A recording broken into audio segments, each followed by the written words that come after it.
السلام علیکم ورحمۃ اللہ وبرکاتہ۔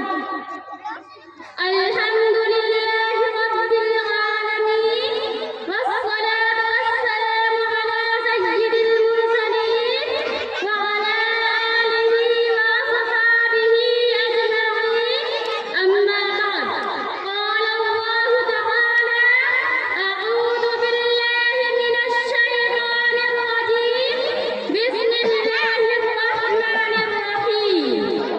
ویل لکل ہمزۃ لمزہ۔ میری پیاری بہنوں اور بھائیوں، زبان ہمارے جسم کا ایک ایسا حصہ ہے جو بظاہر انتہائی چھوٹا معلوم ہوتا ہے، مگر حقیقت میں صرف زبان سے انسان فلاح و خاندانی سے بھی ہمکنار ہو سکتا ہے اور تباہی و بربادی سے بھی دوچار ہو سکتا ہے۔ اسی زبان کی بدولت بکھرے رشتے جڑ جاتے ہیں اور اسی کے سبب آباد گھر ویران ہو جاتے ہیں۔ زبان کی اہمیت کے پیش نظر ہماری شریعت میں اس کی حفاظت پر بڑا زور دیا گیا ہے، یہاں تک کہ زبان سے لسان دام کرنے والے کو اوپر اور آنے مزید میں بربادی اور غیر طالب استعمال کیا ہے۔ فرمایا: